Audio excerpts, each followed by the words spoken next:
രാവിലെ 8 മണി മുതൽ നല്ല ചൂട് പൊറോട്ടയും മീൻകറിയൊക്കെ കിട്ടുന്ന ഒരു കട. ശരിക്കും ഇവിടെയൊന്നും ഞാൻ ഇങ്ങനെ കണ്ടിട്ടില്ല കേട്ടോ. വീഡിയോ എടുക്കാൻ വേണ്ടി പാലക്കാടും കോഴിക്കോടും ഒക്കെ പോയപ്പോഴാണ് ഈ പൊറോട്ടയും മീൻകറിയും കോമ്പിനേഷൻ ആദ്യമായിട്ട് കഴിച്ചു നോക്കുന്നത്. കുടംപുളിയൊക്കെ ഇട്ട് വെച്ച മീൻകറിയുടെ ചാറിൽ പൊറോട്ട ദേ ഇങ്ങനെ കുതിർന്ന് കഴിഞ്ഞിട്ട് കഴിക്കണം. എന്ത് സ്വാദാന്നോ. എനിക്ക് പൊറോട്ടയും ബീഫിനേക്കാളും ഇഷ്ടം ഇത് തന്നെയാണ്. ഗൾഫിലെ ജോലിയൊക്കെ നഷ്ടപ്പെട്ട് നാട്ടിൽ വന്നപ്പോഴാണ് ശരത്തും അമ്മും കൂടെ ചേർന്ന് റോഡിൽ 10 പൊതിച്ചോറുമായിട്ട് കച്ചവടം തുടങ്ങുന്നത്. അത് കഴിഞ്ഞ് പതുക്കെ ഒരു കടമുറി വാടകയ്ക്കെടുത്ത് അതിലേക്ക് മാറി ഇന്നിപ്പോൾ 2ാമത്തെ ഹോട്ടലിൻ്റെ ഉദ്ഘാടനമാണ് നടക്കുന്നത്.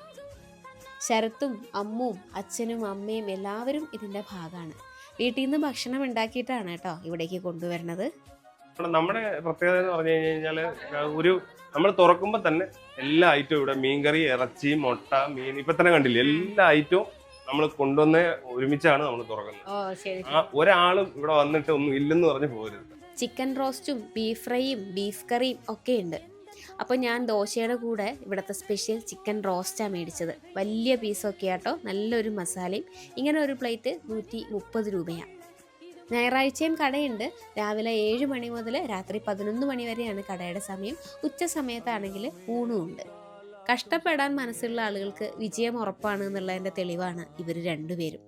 അത്രയും കഷ്ടപ്പെട്ടതുകൊണ്ടാണ് ഇന്നിപ്പോൾ 2ാമതൊരു ഹോട്ടലും കൂടെ തുടങ്ങാൻ ഇവരെ കൊണ്ടായിട്ടുള്ളത്. ലൊക്കേഷൻ വരുന്നത് പന്തളം മുട്ടാറിലാണ്. അച്ചായൻസ് ഫാമിലി റെസ്റ്റോറൻറ്റ് എന്ന് അടിച്ചാൽ ഗൂഗിൾ മാപ്പിലും ലൊക്കേഷൻ കിട്ടും കേട്ടോ.